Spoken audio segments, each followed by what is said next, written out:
Hi everyone. In this video, I'm going to show you how to change all fonts at once in Figma.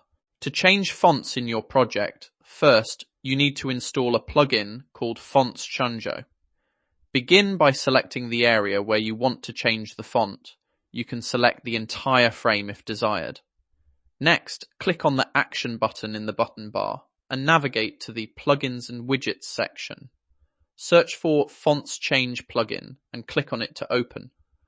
On the left side, you will see the fonts currently used in your project, while on the right, you will find available fonts for replacement.